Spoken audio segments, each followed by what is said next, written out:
DCC bank ಚುನಾವಣೆಯಲ್ಲಿ ಹಾಲು ಉತ್ಪಾದಕರ ಕ್ಷೇತ್ರದಿಂದ ಸೋನಾಲ್ ಗೌಡ ಅವಿರೋಧ ಆಯ್ಕೆ.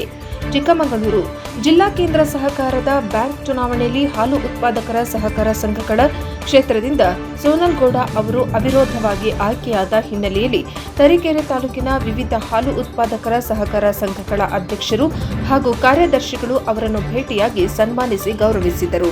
ಈ ಸಂದರ್ಭದಲ್ಲಿ ಮಾತನಾಡಿದ ಸೋನಾಲ್ ಗೌಡ ಅವರು ಹಾಲು ಉತ್ಪಾದಕರ ಸಹಕಾರ ಸಂಘಗಳ ಸದಸ್ಯರು ತಮಗಿಟ್ಟಿರುವ ನಂಬಿಕೆ ಹಾಗೂ ನೀಡಿದ ಸಹಕಾರದ ಫಲವಾಗಿ ಈ ಅವಕಾಶ ದೊರೆತಿದೆ ಎಂದು ಕೃತಜ್ಞತೆ ಸಲ್ಲಿಸಿದರು.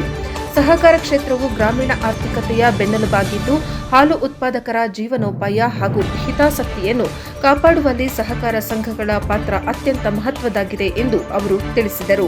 ಮುಂದಿನ ದಿನಗಳಲ್ಲಿ ಹಾಲು ಉತ್ಪಾದಕರ ಸಮಸ್ಯೆಗಳಿಗೆ ತಕ್ಷಣ ಸ್ಪಂದಿಸಿ ಸಂಘಗಳ ಸಮಗ್ರ ಅಭಿವೃದ್ಧಿ, ಪಾರದರ್ಶಕ ಆಡಳಿತ ಹಾಗೂ ರೈತರಿಗೆ ನ್ಯಾಯ ಸಿಗುವಂತೆ ಪ್ರಾಮಾಣಿಕವಾಗಿ ಕಾರ್ಯನಿರ್ವಹಿಸುವುದಾಗಿ ಭರವಸೆ ನೀಡಿದರು. ಈ ಗೌರವ ಸಮಾರಂಭದಲ್ಲಿ ತಾಲೂಕಿನ ವಿವಿಧ ಹಾಲು ಉತ್ಪಾದಕರ ಸಹಕಾರ ಸಂಘಗಳ ಪದಾಧಿಕಾರಿಗಳು ಹಾಗೂ ಅನೇಕ ಗಣ್ಯರು ಕಾರ್ಯಕ್ರಮದಲ್ಲಿ ಉಪಸ್ಥಿತರಿದ್ದರು. ವರದಿ Pradeep HE, NKS TV4 Tarikere.